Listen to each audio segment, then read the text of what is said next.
Sí.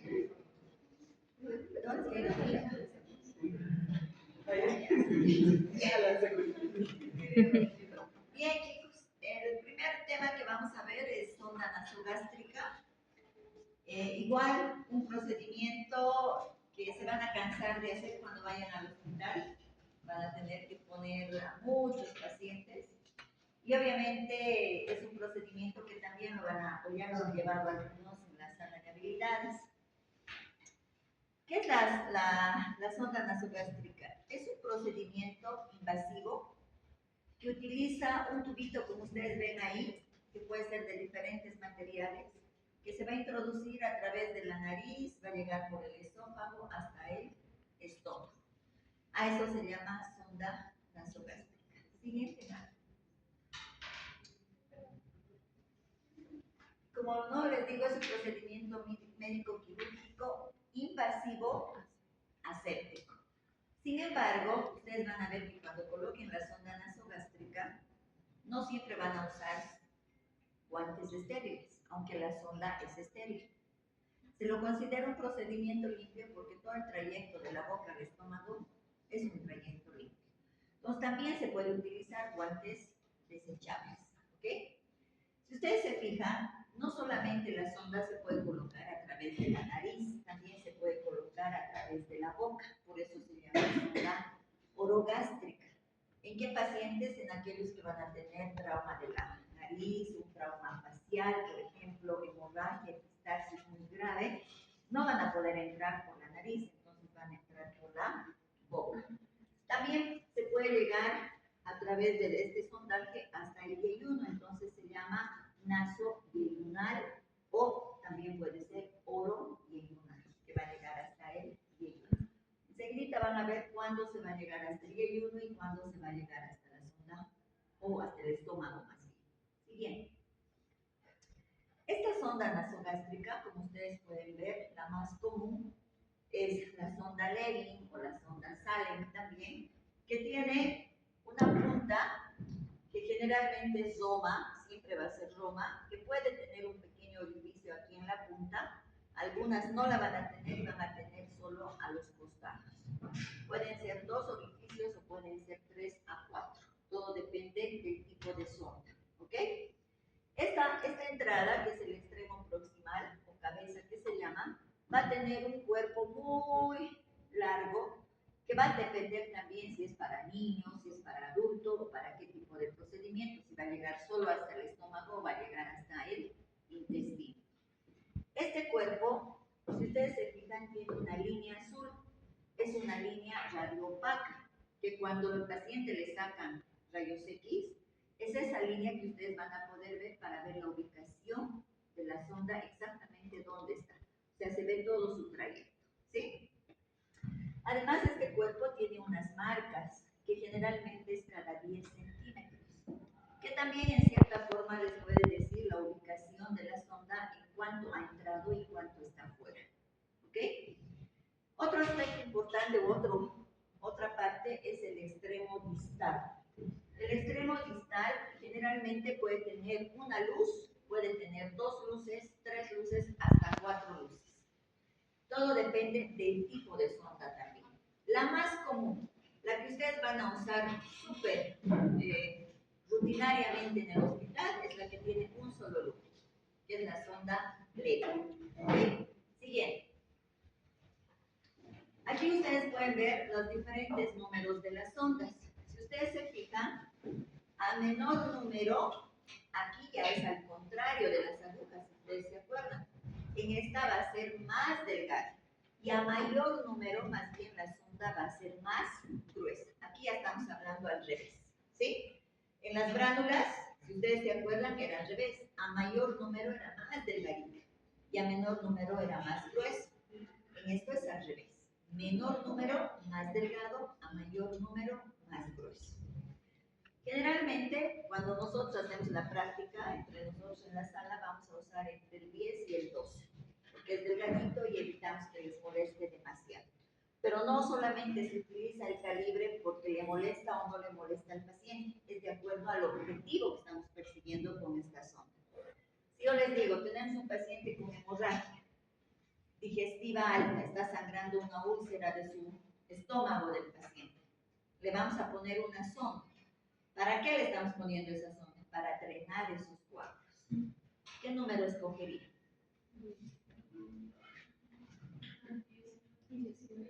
Una 18, una 16, una 20, esas están indicadas. ¿Por qué? Porque tiene que ser grueso para drenar esos coágulos. ¿Ok? Puede venir de acuerdo a lo que es el French o milímetros.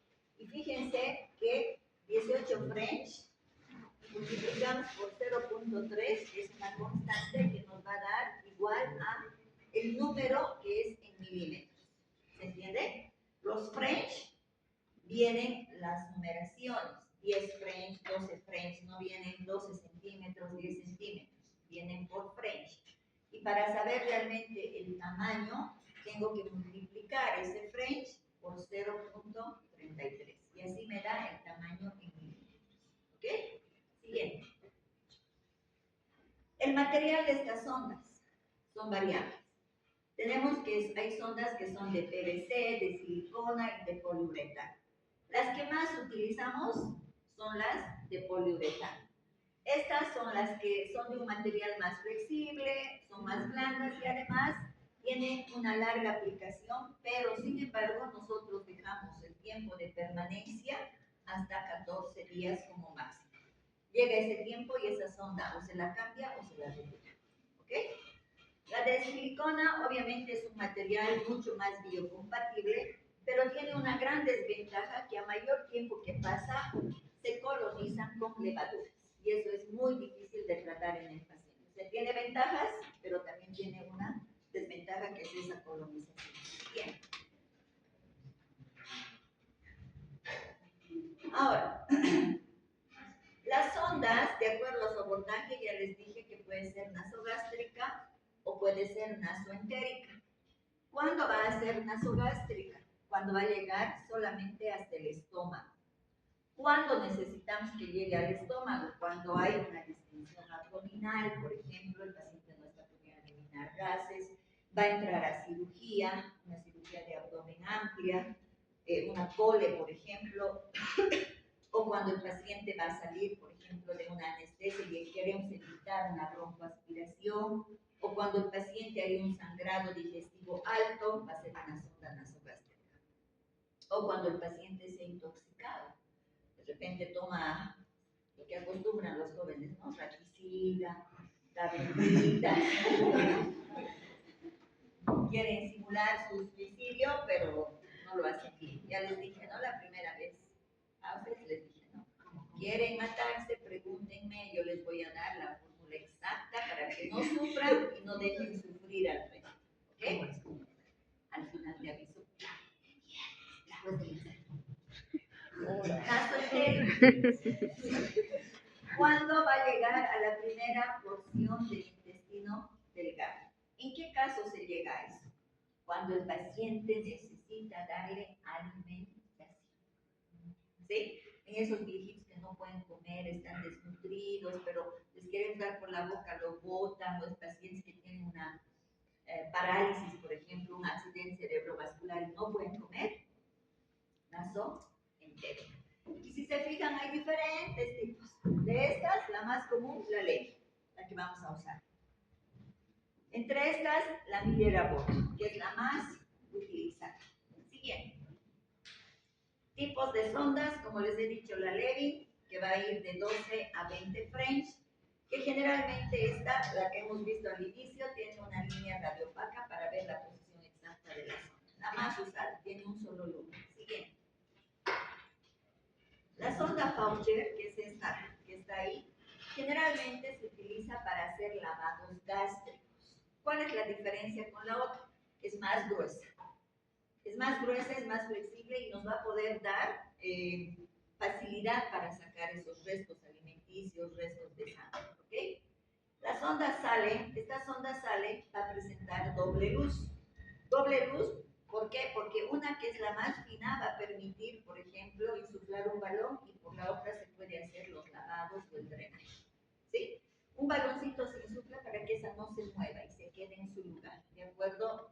generalmente es a la entrada del esófago, entre el esófago y lo que es el estómago. Donde está el cardio, ahí se insufla el balón y no se mueve. ¿Ok? Tiene doble función, dar y también sacar. Siguiente. La Blackmore, que es una sonda súper traumática, ¿se acuerdan? Les dije puede tener 3 lúmenes, 4 lúmenes, es una de esas sondas que tiene bastantes lúmenes. Cuando se utiliza, cuando el paciente tiene varices esofágicas. Y esta sonda, si ustedes ven, tiene un balón. El balón chiquitito sirve para fijar la sonda, para que no se mueva. El balón que es más largo va en el trayecto del esófago, donde están las varices esofágicas. Eso se insufla, hace presión en la pared y hace que esas varices no se dilaten y no revienten. ¿Sí? En esos pacientes que tienen ese problema se utiliza esto, los sisóticos más que todo. En el gastro se utiliza. Pero ¿saben qué es lo más traumático? Que ese grosor se introduce por la nariz. No se introduce por la boca, es por la nariz. Y se hace por vía endoscópica. Muy traumática. Me ha tocado ver y es muy traumática. La sonda Miller-Abbott es una sonda que, como ustedes pueden ver, es una sonda que tiene también una entrada y también tiene una perilla donde se va a ir sacando o aspirando la evacuación de los contenidos intestinales. Pero esto es generalmente cuando el paciente tiene algún tipo de obstrucción intestinal, para que el paciente no vomite, no regurgite lo que es las heces fecales, se utiliza esta para sacar las heces fecales directamente a esa botella. ¿Sí? Cuando la obstrucción es alta. ¿Ya? Siguiente. Aquí vemos otro tipo de sondas, por ejemplo la sonda Nutrisoft. Si ustedes ven algo diferente que en el resto es la punta. Miren. Y en estas sondas que son naso y ayunales, es esa punta que las diferencia, es metálica, tiene peso. Y ese peso hace que la sonda se desplace a través del estómago y pase hasta el intestino y sea fácil su colocación. Y se quede ahí y no se sabe. Estas sondas no se colocan a ciegas, se tienen que colocar bajo vía endoscópica. Esa es la diferencia con la sonda nasogástrica. ¿Sí? Siguiente. ¿Cuáles son las indicaciones terapéuticas? Fíjense, las indicaciones para la sonda es descomprimir el abdomen. Ahí estamos viendo, miren ese abdomen lleno de gases, se pone la sonda y va a ayudar a descomprimir en esos casos. Para la alimentación enteral o para administrar medicamentos en esos pacientes que no pueden deglutir o que tienen alguna alteración en el trayecto de la boca o del esófago. Manejo del cólico biliar en pacientes con vómitos continuos. Hay pacientes que les han dado ya su metoclopramida, ese paciente está con tratamiento y sigue vomitando. Y todo esfuerzo de vómito le causa malestar al paciente. Entonces, en esos pacientes se les coloca la sonda nasogástrica para que eliminen a través de esa sonda y ese reflejo se quede abolido. Sin embargo, por ejemplo, en las pacientes embarazadas que tienen hiperemesis gravídica, no les van a poner sonda porque con eso más van a claudicar las pobres. Entonces a ellas las internan, les dan un tratamiento bien endovenoso y generalmente son los primeros meses. Otro, vaciar el contenido gástrico mediante drenaje o aspiración. ¿En qué pacientes? En esos pacientes que les he dicho que están intoxicados, esos pacientes que tienen sangrado. ¿Sí? El lavado gástrico. Una cosa es aspirar y otra cosa es hacer el lavado gástrico. Lavado gástrico, algo explotó por ahí, es introducir líquido, lavar y sacar ese contenido, ¿no? Sin embargo, esto no en todos los pacientes que tienen hemorragias o están intoxicados está prescrito, pero es una de sus indicaciones. Administración de alimentos y prevención de la broncoaspiración. ¿En qué pacientes? En los pacientes que han sido sometidos a una cirugía abdominal grande, que todavía están bajo anestesia, no van a poder deglutir, se pueden broncoaspirar. Esos pacientes que a veces no controlan todavía su deglución, en en esos pacientes van a salir con sonda nasogástrica hasta que despierten, hasta que estén conscientes y hasta que haya peristaltismo. Hay peristaltismo y automáticamente se le saca la sonda nasogástrica al paciente. Siguiente. Indicaciones diagnósticas. Evaluación del sangrado digestivo. En muchas instituciones, especialmente el gastro, les ponen la sonda para ver qué tipo de sangrado es, ¿no? El color de la sangre, la cantidad del sangrado, para ver qué condiciones o medidas terapéuticas van a tomar. Les ponen sonda nasogástrica para aspirar la secreción gástrica y ver su pH. En esos pacientes que continuamente tienen reflujos, tienen una gastritis que no se controla, entonces a través de eso pueden hacer ese diagnóstico. ¿En qué casos está contraindicado? Trauma facial, fractura de la base del cráneo y sangrado severo. ¿De dónde el sangrado severo? A ver. Contraindicaciones. Trauma facial, fractura de la base del cráneo, sangrado severo. ¿En la cabeza? ¿De la nariz? No. Digestivo. Ahí ya no es solo poner sonda. Ahí ya se tiene que utilizar la endoscopía y con la endoscopía detectar el lugar de sangrado y ese paciente tiene que sufrir un procedimiento que se llama, cuando hay sangrado y por vía endoscópica van a la úlcera, ¿qué hacen? ¿No han llevado todavía? Utilizan la epinefrina. Entonces hacen un sellado de las úlceras por esa vía. Cuando ni eso funciona, el paciente tiene que ir a quirófano. Y en esos casos no se necesita sonda nasogástrica. Está contraindicado. ¿Por qué? Porque la punta no es que se queda fija, se mueve. Entonces puede ir otra vez a las zonas que han cauterizado, va a ir a lesionar y va a volver a sangrar ese paciente. Entonces por eso no está indicado en los pacientes que tienen sangrado severo. Siguiente. Evaluación del paciente. Antes de colocar la sonda, yo tengo que evaluar el estado de conciencia del paciente. La sonda no está indicado en pacientes que estén súper conscientes y que de repente degluten bien, ¿sí? Va a estar indicado en esos pacientes que tienen alguna alteración de la conciencia y que se pueden broncoaspirar. Tengo que ver también si ese paciente requiere intubación endotraqueal, porque hay pacientes que están muy graves y que ya les han puesto el tubo endotraqueal. No está contraindicado, pero el pase va a ser un poquito más dificultoso. ¿Por qué? Porque ya está ocupando un espacio el tubo. La única ventaja que tenemos en esto es que obviamente jamás nos vamos a ir a vía aérea.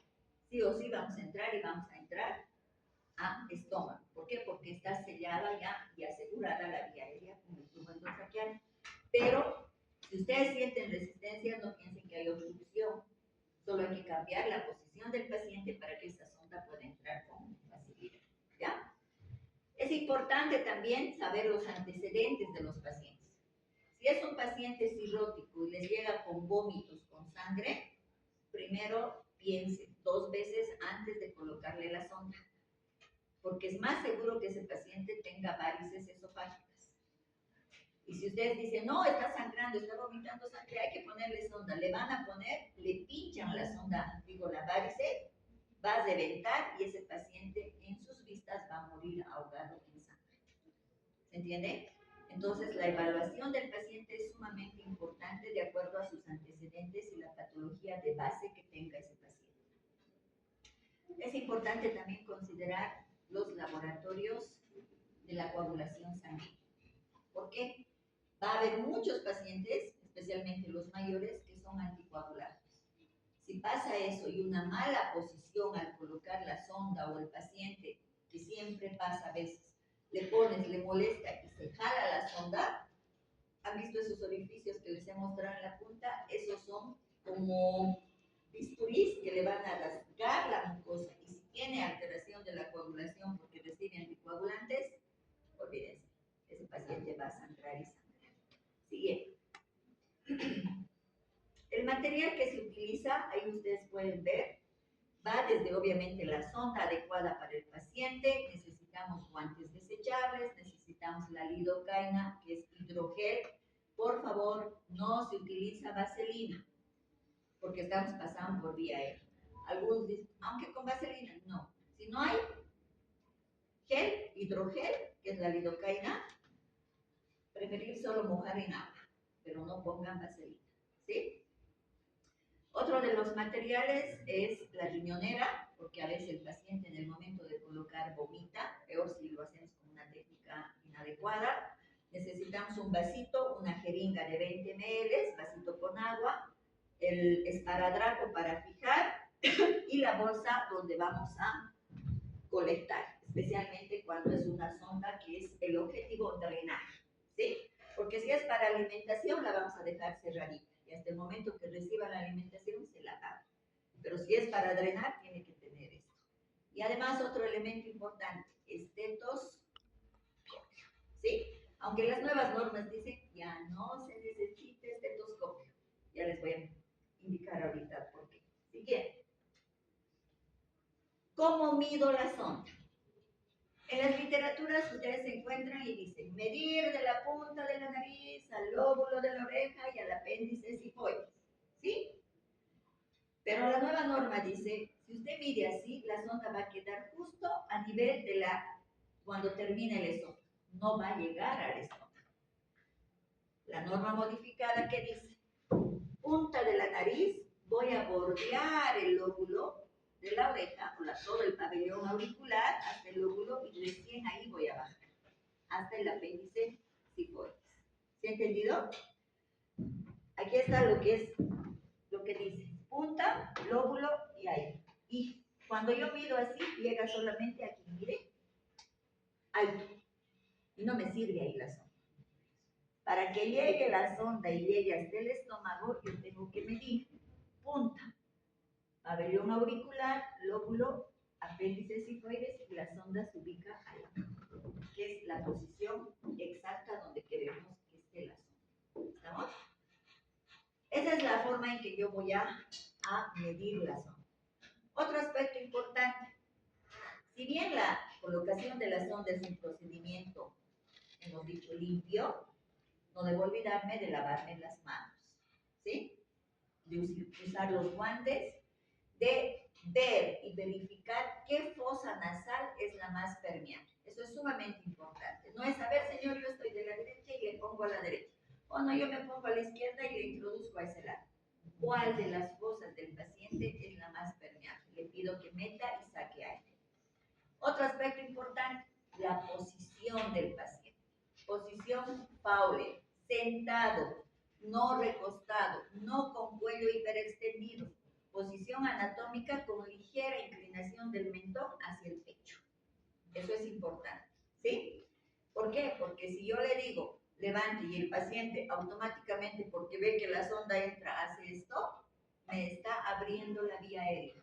Cuanto más hiperextendido el cuello, la vía aérea más abierta. Mayor probabilidad de que se vaya a la tráquea. Entonces, aquí yo aseguro que la vía aérea está súper cerrada y que no me voy a ir a la tráquea. ¿Estamos? ¿Qué más le tengo que decir al paciente para prepararlo? Que respire por la boca, no por la nariz, mientras yo coloco la sonda. Ya después, el paciente seguramente va a respirar como pueda, por uno o por la boca también. Pero si en el momento que yo estoy introduciendo no le doy esa instrucción y el paciente va a querer meter aire, y por uno ya está entrando la sonda, no va a meter la misma cantidad de aire. ¿Qué va a pasar?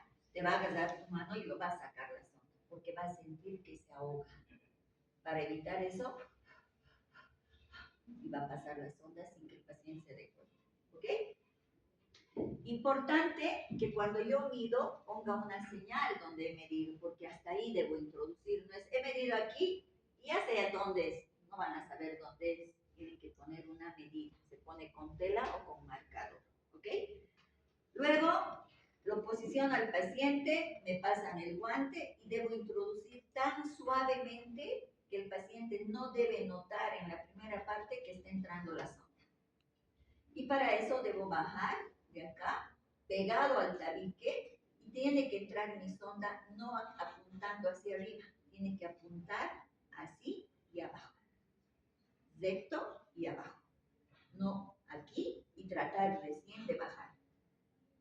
Automáticamente ustedes van a ver que el paciente va a empezar a sangrar o el paciente no va a dejar que ustedes le coloquen. Entonces es importante esa posición que les he dicho y la forma de entrar la sonda. Siguiente. Ahí estamos viendo, por ejemplo, en niños pequeñitos, o bien hacen también la curvatura o miden de la nariz al lóbulo hasta el apéndice cifoides, marcan un dedo y ahí abajito es la medida.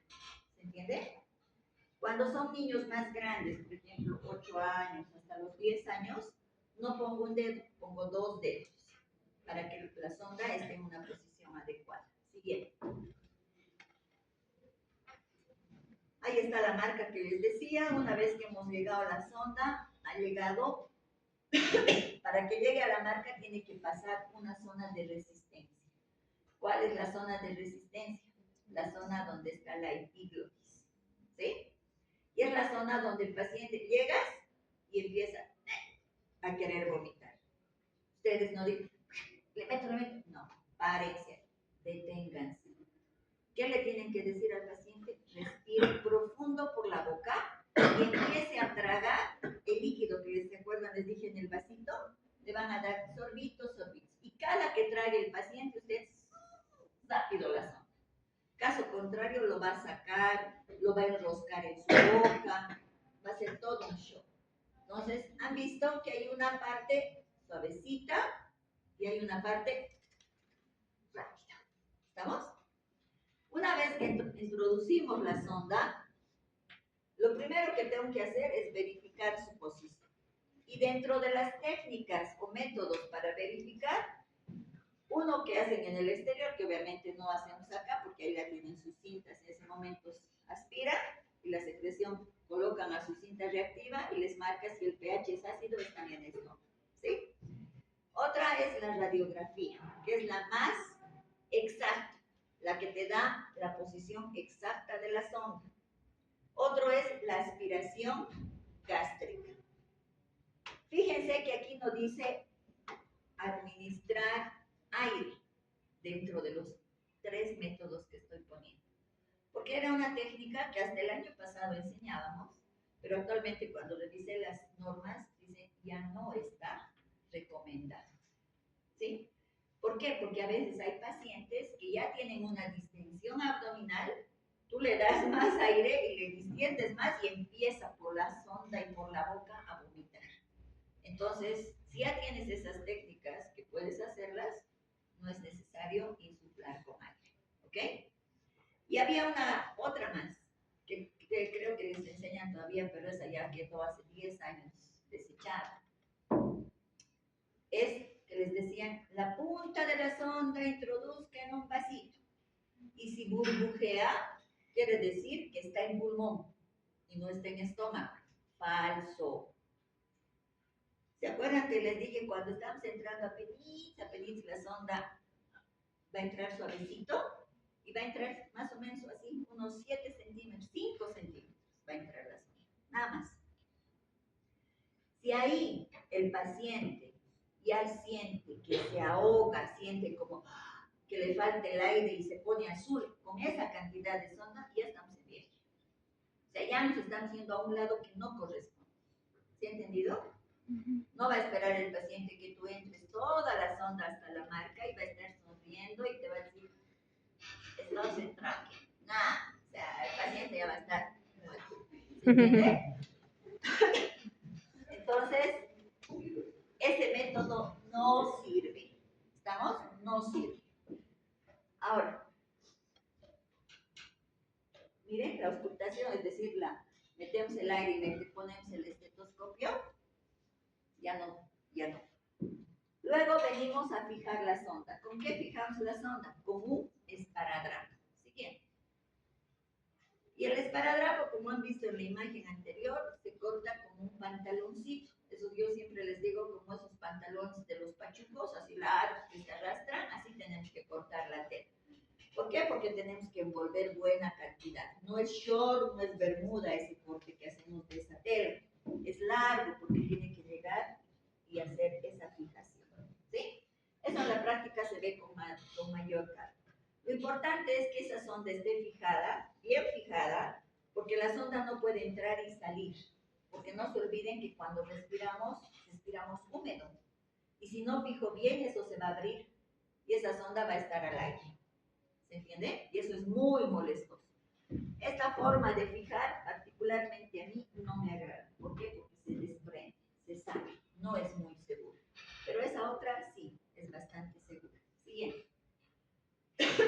¿Cuáles son las complicaciones? Broncoaspiración, aunque tu paciente le estamos poniendo para que no se broncoaspire, tú le puedes broncoaspirar. ¿Cómo? Ya les he dicho. Si yo le voy a dar a ese paciente más aire, va a vomitar y se va a broncoaspirar. Si su nivel de conciencia de ese paciente no es el adecuado y le estoy poniendo sonda, también se puede broncoaspirar. Puede haber lesiones a nivel de la mucosa oral o faríngea, sí, porque el paciente respira por la boca, no respira por la nariz. Le da miedo hasta limpiarse su nariz porque siente que la sonda se le va a salir. Entonces, respira por la boca y le empieza a salir úlceras, se le seca los labios, siente que la garganta está seca. Y nosotros vamos, ¿no? Señor, ¿cómo está? A ver, le voy a hacer su anamnesis cuando vayan ustedes, paciente con sonda. ¿Cómo dijo? Y le hacen repetir doble. El paciente apenas está con su sonda, ¿no? Es horrible. A mí me han puesto y es feo. Atelectasia o infecciones respiratorias, sí. ¿Por qué? Porque es un cuerpo extraño, que está muy cerca a las vías aéreas. Va a haber parotiditis, sí, porque el paciente no quiere tragar ni su saliva, todo el tiempo escupe, porque cada que deglute siente que se le destroza todo a su garganta. Entonces, va a haber eso. Va a haber hemorragia gástrica, sí. Si yo coloco muy gruesa, muy rígida la sonda y de repente ya tenía úlceras ese paciente, va a empezar a sangrar. Y también puede haber otitis media, hemorragia nasal, ¿sí? Y todas esas que vengan. Siguiente. ¿Cuáles son los criterios para el retiro de la sonda? Se dice que la sonda se va a retirar cuando se haya resuelto el problema del paciente. Por ejemplo, si es un paciente que le han operado de su vesícula biliar. ¿Cuándo les retiraríamos la sonda en ese paciente? 1. Cuando hayas retomado el peristaltismo es una consideración. 2. Cuando el débito por la sonda sea muy escasa y además sea solo contenido gástrico, ya no biliar. Son pautas que nos van a dar para hacer el retiro de la sonda nasogástrica. Siguiente. Ahora sí, lavado gástrico. Obviamente que el lavado gástrico es a través de una sonda, no lo vamos a hacer por otro dispositivo. Una vez colocada la sonda nasogástrica, vamos a nosotros a introducir líquido y ese líquido va a ser solución fisiológica. ¿Sí? Generalmente es la más usada. Y esa solución nos va a ayudar a eliminar del estómago la sangre, restos de alimentos o de medicamentos que el paciente podría tener en el estómago. Este lavado gástrico generalmente utiliza volúmenes no muy grandes. Podemos empezar con 20 ml y tiene que salir esos 20 ml. Y lo máximo que podemos poner en una sola vez es entre 100 a 200 ml, porque si no le vamos a provocar mayor distensión al paciente. Entra esa cantidad, tenemos que drenar. Más de eso no podemos seguir metiendo. ¿Por qué? Porque el paciente va a sentir mucha molestia. En el lavado gástrico, generalmente está indicado, como dice aquí, en intoxicaciones graves, pero que sea dentro de las primeras horas. Ya después no sirve hacer un lavado gástrico. Cuando hay sustancias potencialmente letales que puedan afectar el estado de conciencia del paciente, que puedan alterar la parte sísmica del corazón, etc. Cuando no, pregunta de examen, no se va a colocar o no se va a realizar más bien el lavado. Cuando el paciente ha ingerido soluciones cáusticas, ¿sí? O cuando hay riesgo de perforación. ¿Estamos? Ojito, no está indicado. Siguiente. Ahora, se dice que cuando hacemos el lavado por la sonda nasogástrica, es importante que el paciente trate de estar despierto, lo pongamos casi en una posición semifaule, y cuando necesitamos que esa secreción prácticamente sea eliminada de forma rápida, el calibre de la sonda tiene que ser de buen grosor para que permita entrar y sacar rápido. La cantidad del líquido que vamos a ingresar, ya les he dicho que no puede ser mayor a 2 litros, a 2000, pero la temperatura también es importante. Muchos antes se decía, está sangrando el paciente, necesita lavado gástrico, pónganle hielo. Y se ponía. Yo lo he hecho en mis épocas. Poníamos hielo y esa agua fría hacíamos el lavado. Actualmente no está permitido. ¿Por qué? Porque produce un efecto de rebote. En ese momento sí hay vasoconstricción, pero el cuerpo normalmente otra vez recupera su temperatura. Cuando sentimos frío y nos calentamos, sentimos más calor, ¿verdad? Entonces hay mayor sangrado y es por eso que tiene que estar a una temperatura de 37 grados. Más baja no, porque también le va a dar hipotermia al paciente, especialmente si son mayores, ¿sí? También es importante tomar en cuenta que el lavado no puede hacerse con mayor cantidad de solución. ¿Por qué? Porque va a ocasionar desequilibrio electrolítico, ¿sí? Puede, como la solución fisiológica es sal, puede que absorba el paciente mucho sodio y empiece a retener líquido. O puede también que haga que se barra todo lo que son los electrolitos, que especialmente son potasio, y le pueda dar arritmias al paciente. Por eso es discreto el lavado gástrico. La aspiración, una vez que yo he entrado ese líquido, la aspiración tiene que ser gentil, tiene que ser suave. Tengo que tratar de ir jalando, pero no jalar de golpe. ¿Se entiende? Otro aspecto importante es que a veces nosotros introducimos líquido y lo podemos dejar a gravedad la caída del líquido. Eso es mejor. ¿Por qué? Porque hay pacientes que al aspirar, tú ya sientes que hay demasiada resistencia y puedes estar jalando mucosa y va a empezar a sangrar el paciente más de lo que era al inicio. Entonces, mejor dejarlo a gravedad. Otra consideración importante, lo que entra debe salir. Eso es importante. Si yo he metido 200, traten siempre que salgan los 200, 180, 190. Y estar pendientes de cuánto están metiendo, porque también eso entra en el balance hídrico del paciente. Cuánto ha entrado y cuánto se está quedando. ¿Ok? Y ustedes tienen una tarea importante, porque los que hacen lavado gástrico son ustedes. Les dan la riñonera, los guantes, la solución, y ustedes tienen que empezar a hacer el lavado. Terminando el lavado, ¿qué tienen que hacer? Registrar cuánta de solución ha entrado, cuánto está saliendo, qué características han evacuado y cómo lo están dejando al paciente después del lavado. Todo eso se tiene que anotar. Siguiente.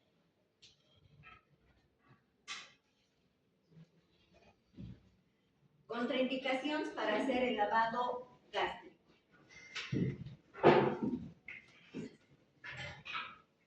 Cuando el paciente está comatoso, obnubilado, no lavado gástrico. ¿Por qué? Porque están metiendo presión y se va bronco a aspirar. Cuando el paciente ha tenido recientemente algún tipo de cirugía a nivel gastrointestinal o en el tracto digestivo, ¿sí? O cuando tiene alguna alteración de coagulopatías. Alteraciones anatómicas como estenosis esofágica, obstrucción nasofaríngea o esofágica. O cuando el paciente ha tenido traumatismo craneal, maxilofacial o se sospecha de fractura de la base del cráneo, que es una ya contraindicación de la sonda. O sea que ni siquiera le vamos a tener que poner la sonda, ¿sí? Porque es una contraindicación. ¿Cuáles son los riesgos? Ya hemos dicho, aspiración, si es que el paciente no está intubado previamente, perforación y hemorragia, y la más importante, que casi siempre ocurre, es la perforación esofágica. ¿Por qué? Porque el paciente ya tiene antecedentes de úlceras. Entonces, con mayor facilidad se puede hacer la perforación. Siguiente.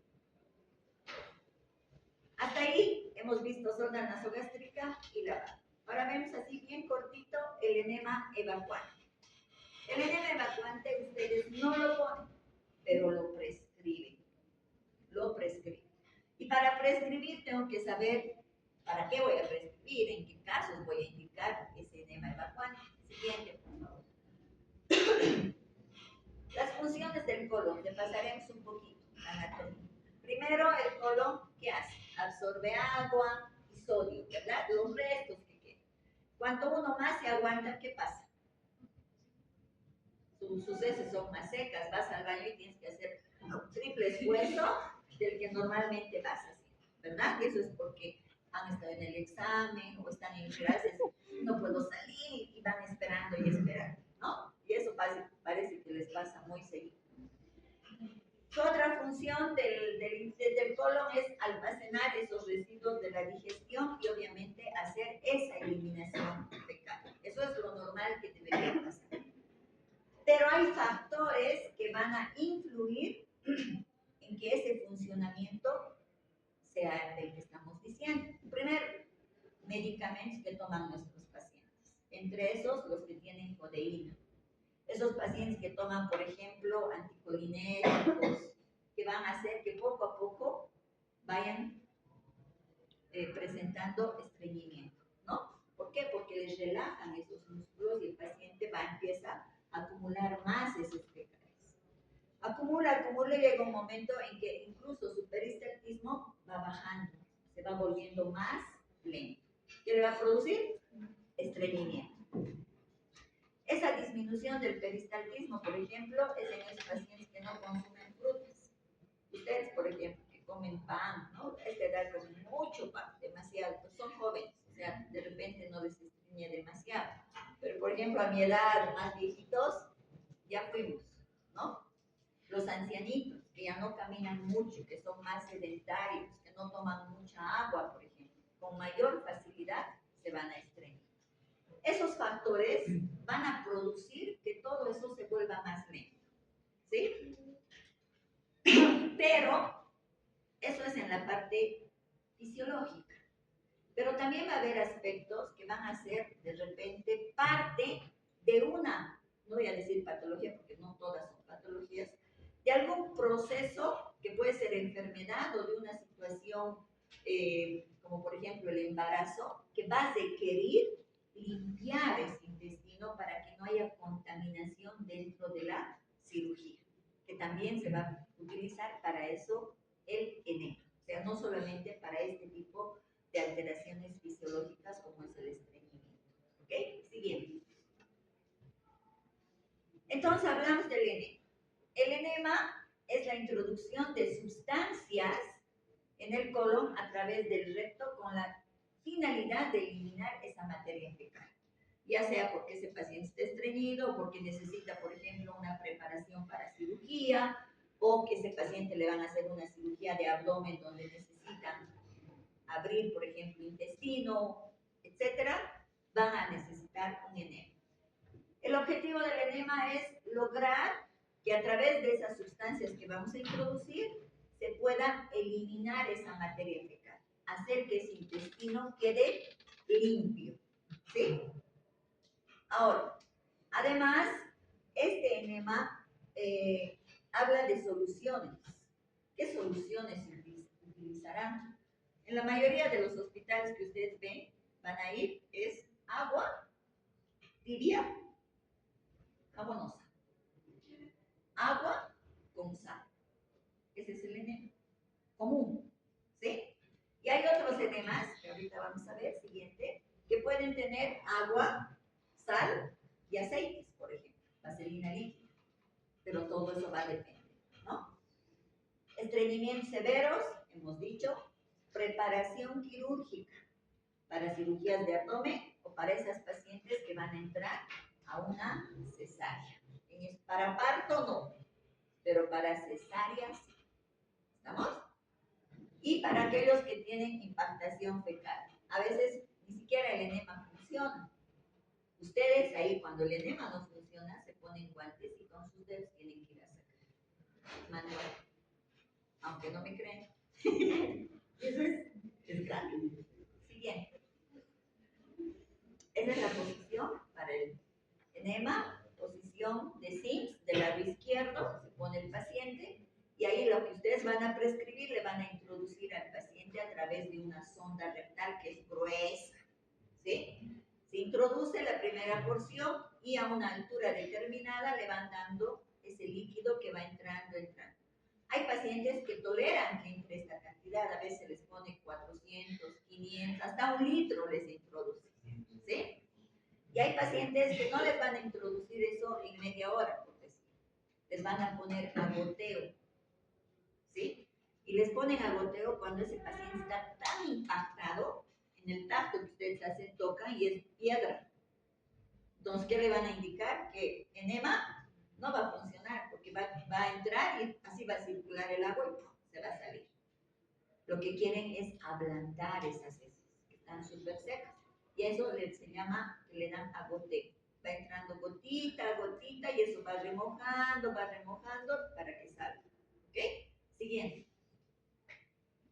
¿Cuántos tipos de enemas hay? Se dividen en 2 subgrupos, de alto volumen y de bajo volumen. Los de alto volumen ya les he dicho que son esos que se utilizan hasta 1 litro, 2 litros para vaciar y limpiar de forma rápida ese intestino, pero ahí no hay impactación fecal.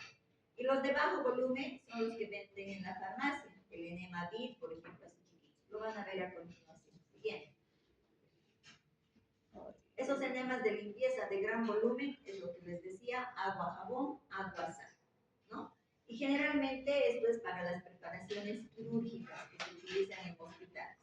Pero a veces en las privadas les dicen, ¿para qué vamos a poner eso? Señor, cómprese un enema BID, que es chiquitito, altamente concentrado, que le pone y el efecto va a ser el mismo que eso, ¿no? Estos son métodos un poco arcaicos,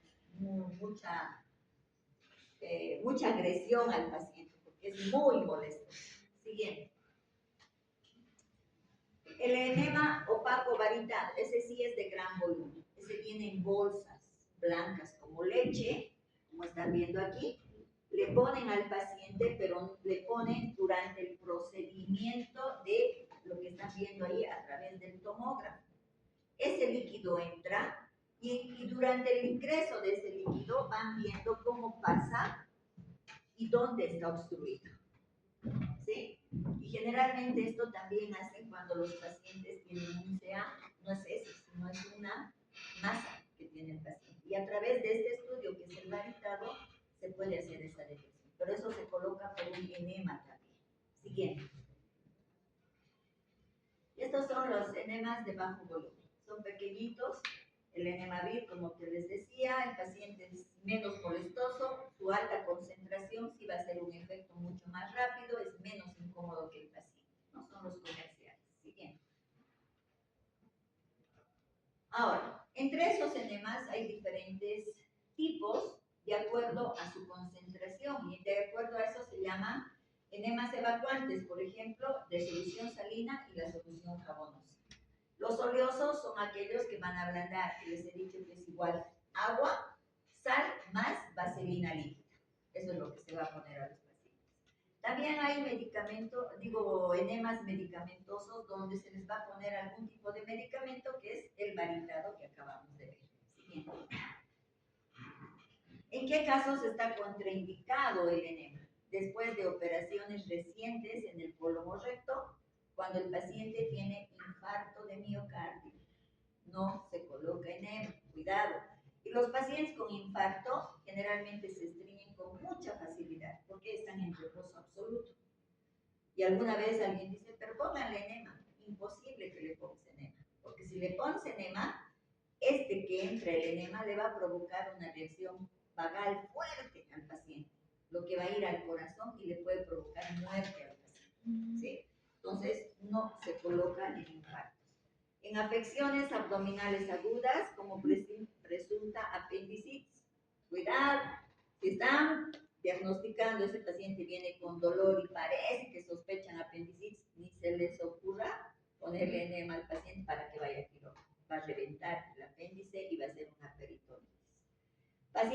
tienen megacolon, van a entrar 10, 20 litros de enema y jamás va a botar. ¿Por qué? Porque su intestino es súper grande. Entonces, en esos pacientes tampoco se coloca enema. En hemorragia rectal y en enfermedad de Crohn o colitis ulcerosa. Siguiente. ¿Qué complicaciones? Trauma o irritación de la mucosa, alteración de electrolitos, claro que sí, hipervolemia o deshidratación, disritmias cardíacas en el caso del infarto, fallo cardíaco agudo, o sea, que puede matar al paciente, y la retención de veneno, ¿sí? En el megacolon. Siguiente. Listo, hemos terminado. ¿Qué hora es? Nos falta apósitos y ventajas. Sí, me hacen correr como los apósitos. Ustedes ya han hecho curaciones, ¿verdad? Todos creo que ya han hecho curaciones. ¿Sí? ¿Ustedes también? ¿Sí, verdad? ¿No? Los de hospital no han debido hacer, ¿no? Pero el resto que tenga habilidad ya lo ha debido hacer. Los apósitos, chicos, son aquellos materiales que generalmente se fabrican de gasa con algodón, pero esos son nuestros tradicionales. Vamos a ver que hay otros tipos que ya están en las farmacias, pero sus precios son un poquito altos, pero su efectividad también es bastante buena. Siguiente, por favor. ¿Qué son los apósitos? Un apósito es una almohadilla, una compresa que siempre tiene que ser estéril. ¿Por qué? Porque se va a aplicar a una zona abierta, a una herida, vamos a decir, para promover su cicatrización o para proteger lo que se va a poner sobre esa herida. Puede ser sobre una pomada, puede ser sobre lo que hemos visto, úlceras que se curan con miel, etcétera, etcétera. ¿Qué funciones tienen los apósitos? Protección, absorción, control de la infección y darle un ambiente húmedo a esa herida. ¿Cuál es el objetivo de este apósito? Promover la cicatrización y esta cicatrización sea prácticamente igual a la piel que ha estado lesionada, que no está lesionada, ¿sí? ¿A través de qué? De ese ambiente estéril, de ese ambiente húmedo. Siguiente. Los apósitos o las claves para que un apósito realmente podamos decir que es bueno, o sea, sus requisitos. Uno, ese apósito debe ayudar a detener el sangrado. ¿Se acuerdan cuando han hecho el bloque quirúrgico y les decíamos está sangrando, poníamos una ligadura? Pero si es una herida superficial y hemos curado una herida, con la misma gasa o el apósito hacemos presión en la zona. Si le llega un paciente, por ejemplo, con un sangrado en la pierna porque ha recibido un corte o le han disparado en estos enfrentamientos, ¿qué van a poner? Un apósito sobre esa zona y van a hacer hemostasia. ¿Ok? Entonces, ese es uno de sus objetivos, sellar una herida. Absorber exudados, como en esa úlcera, por ejemplo, de abajo, ustedes pueden ver que hay un exudado amarillento. Es tejido espacelar más exudado, ¿sí? Y eso sale muchísimo, eso moja. Voy a poner el apósito que va a ser más absorber. Pero nuestros apósitos absorben, se secan y lesionan. Esa es la gran diferencia con los nuevos apósitos, ¿sí? ¿Alivian el dolor? Sí, porque hay apósitos que están impregnados con analgésicos, con anestésicos, que son muy buenos. ¿Ayudan a debridar? Sí, porque dan humedad, remojan ese tejido necrótico duro y nos ayudan a sacar con mayor facilidad. Fíjense abajo, reducen el estrés psicológico. ¿Por qué? Porque lo cubren esa herida que es un desastre. ¿Alguna vez han visto a los, bueno, tal vez no, pacientes que tienen Fournier? ¿O han escuchado? Son heridas horrorosas, que es como que se hacen cavernas, y que eso ve el paciente, o por ejemplo los pacientes que tienen lepra, por ejemplo, ¿sí? Entonces ver ese tipo de heridas al paciente psicológicamente le pone mal. Entonces el hecho de cubrir, por eso les decía a los chicos, ponga bien el apósito, no es donde sea, no es antiestético, es estético, para que el mismo paciente vea que no está tan mal su herida y es algo que está ahí grave, ¿se entiende? Siguiente. Si ustedes se fijan, hay apósitos pasivos, que son nuestros apósitos, los comunes que usamos. Son de gasa, son esos apósitos que tienen algodón y gasa, que son simplemente cumplen una acción protectora, no hacen nada más.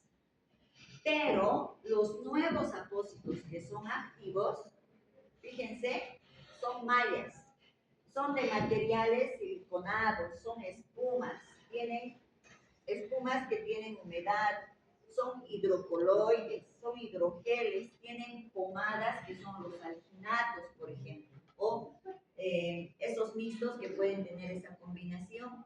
Y obviamente hacen que estas heridas curen más rápido y además su evolución sea muy buena. Es importante por eso que ustedes tomen en cuenta que actualmente lo que se usan son estos apósitos. Se deberían usar, pero no los tenemos. Y si los tenemos son muy caros. Porque actualmente la curación húmeda es la que está en boga. ¿Sí? Siguiente. Ahí ustedes pueden ver como ejemplos cómo puedo escoger yo un apósito según el objetivo que yo persigo. Por ejemplo, si yo tengo una herida que está con mucha secreción, que está con abundante secreción, por decir, esa úlcera que hemos visto, ¿qué necesito? Necesito espumas pasivas y activas y además alginato, que son los que más absorben. ¿Sí? Que yo ponga una gasa y encima un apósito, sí me va a absorber, pero no me va a promover la curación de la herida. Esa es la diferencia. ¿Sí? Por ejemplo, si mi herida está totalmente infectada, que le pongo una pomada antibiótica puede ayudar. Pero si yo pongo espumas, el hidrogel o alginatos, me va a ayudar en mantenerla húmeda, me va a ayudar en disminuir esos microorganismos y me va a ayudar a regenerar el tejido granular. Vean esas ventajas que tienen estas. Siguiente. Aquí vemos igual otro ejemplo para que ustedes también lo tengan. Si yo quiero, por ejemplo, tengo una úlcera que tiene tejido necrótico y ese tejido está muy duro, ¿qué puedo usar? Porque yo quiero que sea más fácil el debridamiento que voy a hacer. Estas enzimas que tienen colagenasa, hidrocoloides o hidrogel más espuma, porque eso me va a ayudar a remojar. ¿Se entiende? Y esos son ejemplos para que ustedes en algún momento cuando tengan este tipo de heridas, por ejemplo, pueda yo saber qué se puede utilizar. Siguiente. Y hay otro ejemplo de exudados, por ejemplo. Si hay mucho exudado, miren, muy alto, el verde, ¿qué utilizo? Alginatos. Si ya el exudado es menor, puedo utilizar espumas. Si es mucho menos, hidrocoloides. Y si es una herida que está un poco seca, hidrogeles, para promover la regeneración del tejido. Siguiente. Estos son nuestros apósitos de gasa, los comunes, ¿no? Y les indicaba yo a ustedes y les decía, hay apósitos simples de colostomía y los de quemado. Lamentablemente esos tenemos en el hospital, que esos los impregnamos las gasitas con pomadas y demás. Pues no son muy buenos, solo protegen. Eso es lo más importante de esto. Siguiente. Y ahí están viendo nuestras típicas curaciones que en vez de curarse en 5 días se curan en 20, digamos, ¿no? O sea, esa es la desventaja. Y además no hacemos el buen cierre, se ponen sustancias que no promueven, no escogemos el mejor antiséptico y en vez de mejorar, lo empeoramos. Siguiente. En cambio, estos apósitos que les estoy diciendo tienen este tipo de presentación, están impregnadas ya en esas sustancias, se ponen los apósitos transparentes que hemos utilizado en las canalizaciones, por ejemplo, son parte de estos apósitos que te cubren, que te dan estabilidad, te mantienen prácticamente visible esa zona para que tú puedas ver la evolución de la herida, etc. Siguiente. Estamos viendo los apósitos de espuma, fíjense, son como espumas realmente, que tienen la parte externa súper impermeable, que cuando tienen contacto con la secreción de la herida, se remojan y desprenden ciertas sustancias de las cuales están impregnadas que promueven su limpieza y la degeneración de tejido. Ahí estamos viendo, hay de todo tamaño. Por ejemplo, esa úlcera que ven ahí se regenera más fácilmente con este tipo de espumas que no tienen ni la menor idea. Lo he usado en mi viejo que les comentaba, esos que han puesto en ese de donación, porque aquí, si no, yo creo que perdía mi piecito, digo mi dedito. Siguiente, son muy buenos. Aquí vemos las curas en ambiente húmedo. Miren, con las gasas convencionales, sí. Con el húmedo, más rápido. Siguiente. Los otros apósitos bioactivos que ya tienen incluso células madre, que en contacto cuando se pone con la herida hacen una mayor regeneración. En esas úlceras crónicas que no van meses y meses, se utilizan estos hidrogeles que tienen esa impregnación de células. Siguiente. Ahí están viendo, miren ese tejido necrótico, todo esto con los hidrogeles desprenden, salen como tapones. Solo como ejemplo. Siguiente. Ahí estamos viendo otro apósito hidrocoloides. Son como la silicona, así, se pega a la herida y se lo deja. Mucho ojo, cuando cambia de color, no quiere decir que se está pudriendo, más bien quiere decir que está regenerando. Generalmente estos no se curan cada día, cada 72 horas hacen su trabajo. Después se retira y se cambia. Siguiente. Los apósitos de alginato, que estos también se ponen cuando las úlceras tienen mucho exudado o están infectadas, te van a ayudar a limpiar y a regenerar el tejido. Siguiente. Y los mixtos, que es lo que les decía, en el Fournier, por ejemplo, se utilizan estos en esas heridas porque tienen un olor que mata. O sea, parece que 10 días quedas con ese olor impregnado cuando vas a curar a estos pacientes, ¿no? Entonces, tienen estos apósitos mixtos esa propiedad de absorber esos malos olores y hacer la limpieza de ese exudado. Es horrible. Hasta en quirófano se cura a estos pacientes. Y a veces les dicen a ustedes, curar en salas. Y ahí es que tienen que ir 10 barbijos, pero igualito, siguen. Y no ir lejos, esto sí tenemos aquí, los apósitos que tienen este hidrocoloide de clorexidina, que se usa en los catéteres centrales. Estos ya los tenemos, ya se usa hace más de 5 años acá, en catéteres centrales. Generalmente se utiliza en los pacientes que hacen hemodiálisis por catéter permanente. En eso se utiliza. Siguiente, por favor. Y ahí estamos viendo cómo los compuestos o combinados o mixtos, cómo se utilizan, lo que les decía, y degeneran súper bien. Siguiente.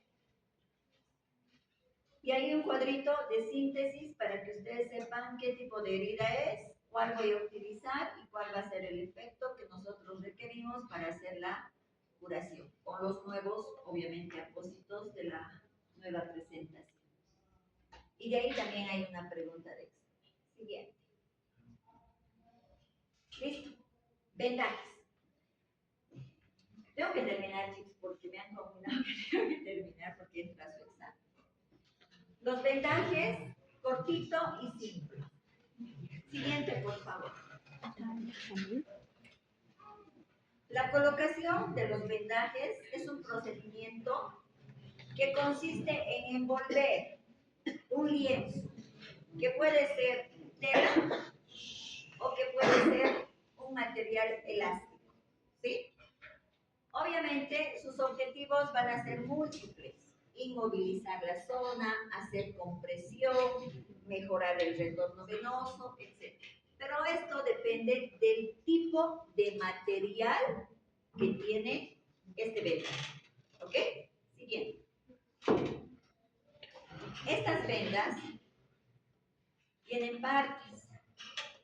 Primero empezamos con lo que es la punta inicial Y si ustedes se fijan en la imagen, el rollo está arriba, ¿verdad?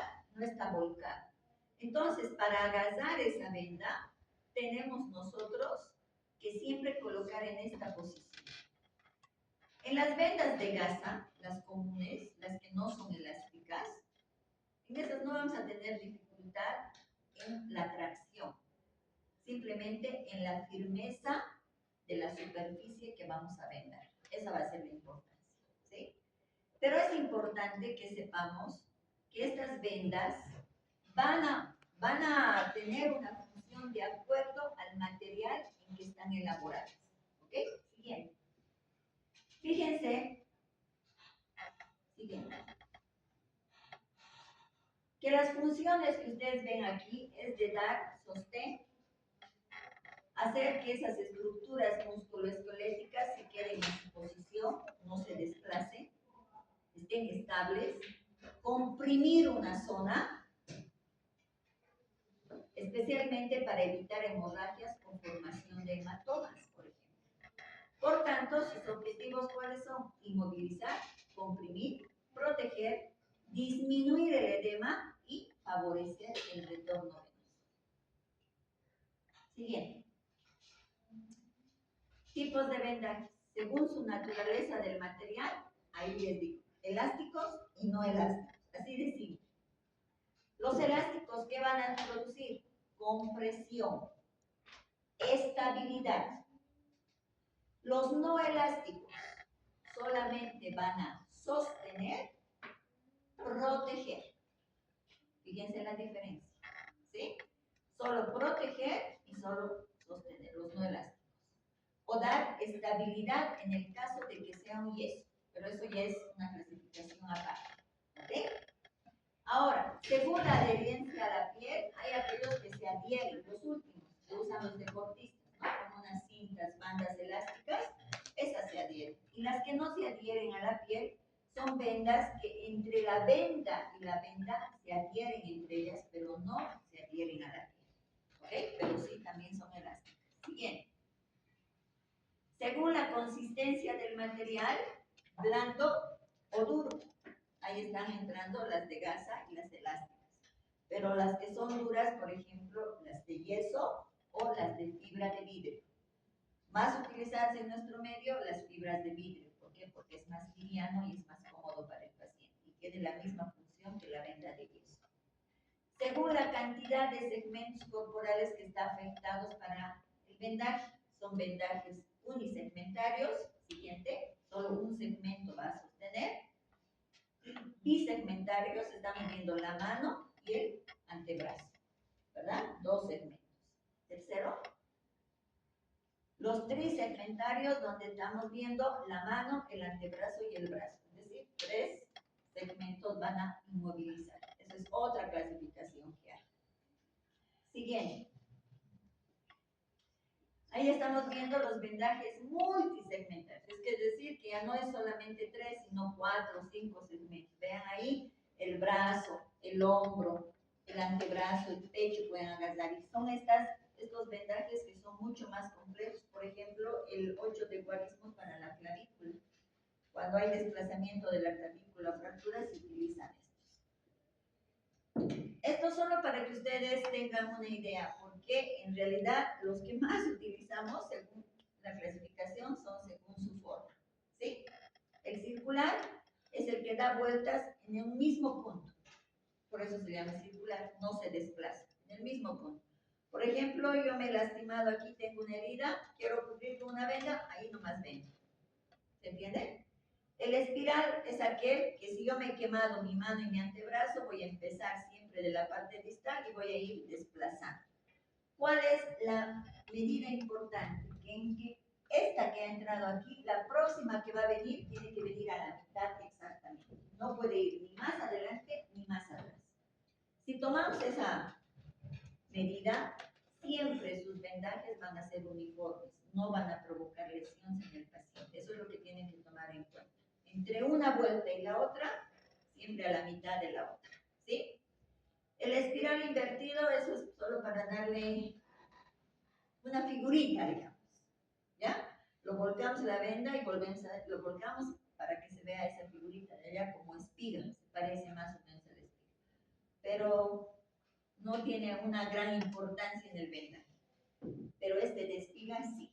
La verdadera espiga sí tiene una importancia. ¿Por qué? Porque esta se utiliza con venda elástica. ¿Dónde voy a utilizar? En esguinces, en luxaciones. ¿Sí? Me va a dar estabilidad, me va a dar compresión y el paciente me va a ayudar a degenerar más fácilmente la zona lesionada. El recurrente, ¿vamos a usar? Pues sí, en la cabeza, en los muñones, en los pacientes amputados. Eso ya en la práctica lo vamos a ver. Y el vendaje en 8. El vendaje en 8, ¿dónde se utiliza? Articulaciones, codo, rodilla, para que le den ese movimiento o esa posición anatómica. Vendaje en 8. Pregunta de examen. Vendaje en 8. ¿Dónde se utiliza? Siguiente. ¿Qué tipo de vendaje es este?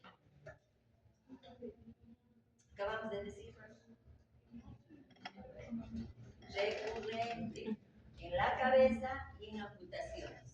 ¿Sí? Porque vamos, volvemos, vamos, volvemos, vamos, volvemos. Por eso se llama recurrente. ¿Con qué se hace?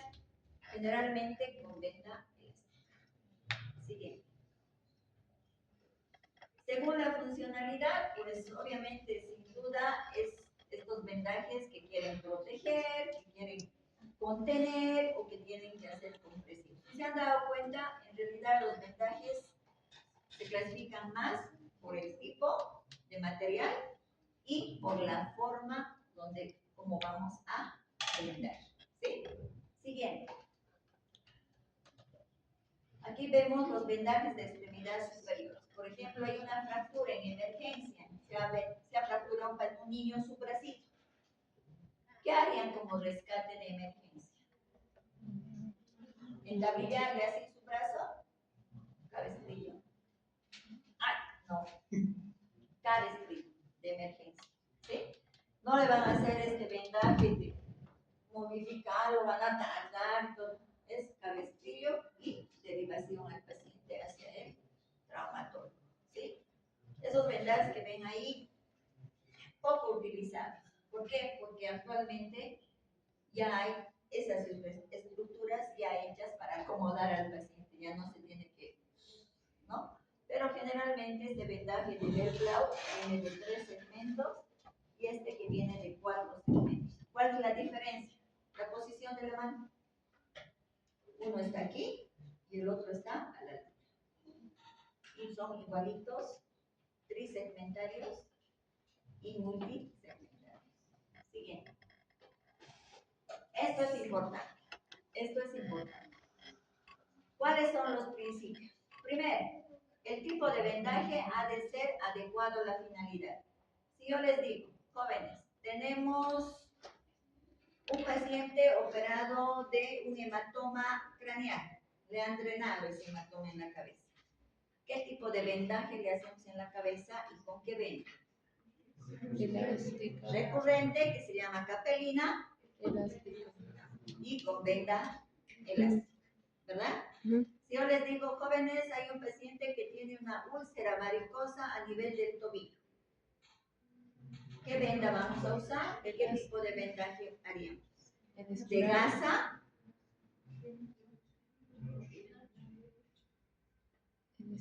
Espiga.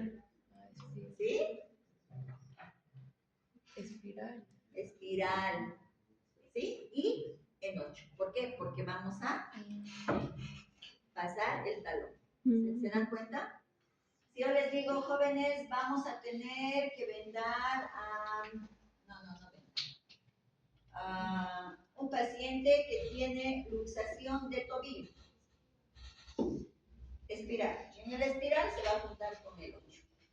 ¿Qué tipo de venda voy a utilizar? Elástica. Elástica. Jóvenes, necesitamos vendar a una paciente que va a entrar a quirófano. Es una cirugía súper amplia de abdomen. Vamos a hacer una laparotomía exploratoria. ¿Le ponemos o no le ponemos vendaje? Sí. ¿Sí? Sí dura más ¿Dónde? de 1 hora y media. En los miembros inferiores. ¿Para qué? Para el retorno venoso. Para mejorar el retorno venoso, evitar la éstasis venosa y el desprendimiento de trombos. ¿Sí entendido? Entonces voy a usar elástico, no le voy a poner de gasa, que compresión me va a dar y no me va a mejorar el retorno venoso. ¿Estamos? El vendaje será necesario y el suficiente. Y ustedes ahí tienen la palabra. ¿Por qué? Porque ustedes dan la receta de la venda. Cuidado que le digan, cómpreme una venda y el paciente no le pongan ni los metros que quieren y les trae una pequeña de 2 metros y al tobillo le va a llegar su venda. Ese paciente que tiene que entrar aquí, mínimamente tendrá que ser de 4 metros, ¿no? Empezar el vendaje, si bien es indoloro, no es algo que lastime, pero puede provocar lesiones. Si yo no hago un vendaje uniforme y calculando las vueltas en la parte media de la otra y la tensión, le voy a provocar más lesión de lo que ya tenía el paciente. Tengo que asegurarme que la zona donde voy a vendar no esté húmeda. Que si hay una herida, esa herida esté cubierta. Que no haya joyas. Que no haya nada de un material metálico. Especialmente cuando hacemos en las manos, ¿no? Ay, no me saque mi anillo. Una vez me ha pasado. Es de mi matrimonio. ¿Le saco o no le saco? Le saco porque se va a hinchar más esa mano. Y como no voy a ver con el vendaje, se va a incrustar ahí. Se debe colocar, y esto es importante, gasas o almohadillas entre los interdígitos de la zona que voy a vendar. Si mi vendaje es a nivel de la mano, tengo que poner, ven en ese niño, es un niño quemado. En sus deditos están poniendo gasas. Porque si yo no le pongo y le vendo así, hay humedad. Se va a macerar esa zona y le va a salir hongos. Si mi niño es quemado y se ha quemado la mano y yo no le pongo gasas, se va a volver una mano cuando yo le desvendo. Entonces tengo que separar con gasas, con pomadas, ¿verdad? Axilas, mamas en las mujeres, zona inguinal, especialmente en los varones también, tienen que ponerse estas gasas si van a vendar esas zonas. ¿Ok? Importante empezar de distal a proximal. Nunca empiecen de proximal a distal. Caso contrario, van a tener una mano así hinchada, roja, necrótica y van a ver los sustos que se van a dar. Siguiente. Tenemos que poner en lo posible la zona en posición anatómica. ¿Ok? Siempre que yo vendo, debo colocarme frente a la persona que voy a vendar, no atrás. Solo en la capelina uno se pone atrás. Hemos dicho esto. Se comienza con una llave. Esto no les voy a enseñar, eso se hace en la práctica. Siempre que se empiece a vendar, se hace una llave. Y esa llave evita que mi venda circule, que se vuelque. Se queda fija y sobre eso yo empiezo a vendar. ¿Ya?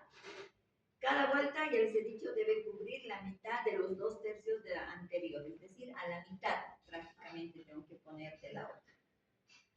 Tengo que valorar el llenado capilar antes y después. Tengo que decirle al paciente que si siente adormecimiento, hormigueo, frialdad en sus dedos, tiene que avisarme inmediatamente. ¿Qué pasa si eso siente el paciente? Tengo que quitar el vendaje, tengo que aflojar inmediatamente, valorar pulsos y ver si una vez que he quitado el vendaje se torna nuevamente el llenado capilar a condiciones normales, ¿ya? Porque a veces apretan demasiado. Entonces, es importante que cuando ustedes venden extremidades, la mano, el pie, dejen un dedito, hagan que se quede libre. ¿Para qué? Para que puedan hacer esa valoración neurocirculatoria del paciente. Siguiente. Las contraindicaciones, pues hay contraindicaciones absolutas y relativas. Absolutas, por ejemplo, cuando viene un paciente, por ejemplo, dicen, es un esguince. Y si no es un esguince, y tú le colocas, si ha habido un desgarro, y le colocas vendaje, lo vas a lastimar más al paciente. Entonces tenemos que comprobar bien ese diagnóstico. Si hay esas fracturas donde de repente ya hay desplazamiento y no me he dado cuenta porque no está tan desplazada y me he cerciorado que realmente es una fractura en llama verde, sí puedo poner en eso, pero en la otra no. Entonces voy a más bien explicar la situación. Pacientes que tienen reumatismo, tengan mucho cuidado en poner las vendas, especialmente si son elásticas. ¿Ya? Relativas, si el paciente ya de repente tiene una circulación muy mala, y con el vendaje de repente puedo agravar. Alergias a los componentes del vendaje. Los vendajes sintéticos, chicos, son malos. Son baratos y son malos.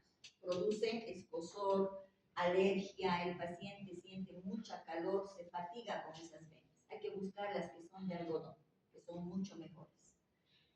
Si son heridas donde saben que puede haber lesión y putrefacción de la herida por la permanencia del vendaje, porque a veces usted se pone y se olvida, y el que pasa de turno no sabe que está con vendaje el paciente y está 3, 4 días y esa herida no la han curado.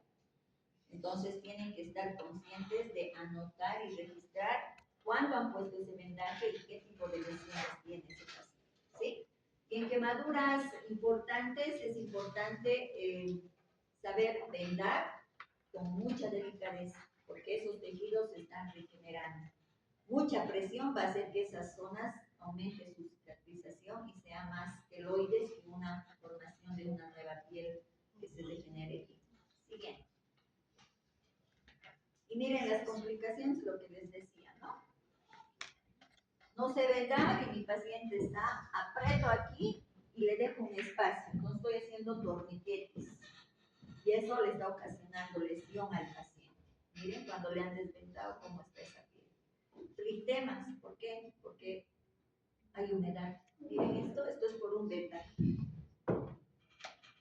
Es un vendaje. Miren esa maceración, por eso hay que poner entre los interdígitos esas bases. Nunca se olvide. Axilas, mamas, región inguinal. Siempre si van a cubrir esas zonas, pongan gasas para que absorba la humedad y no se forme este tipo de lesiones. ¿Ok? Siguiente. Y este es el resumen de los tipos de vendajes, en qué se va a aplicar y cuáles son las formas de vendaje. De todo es un resumen para que ustedes puedan tomar en cuenta. ¿Alguna pregunta? ¿No? Ok. Eso es todo, chicos. Pueden ir.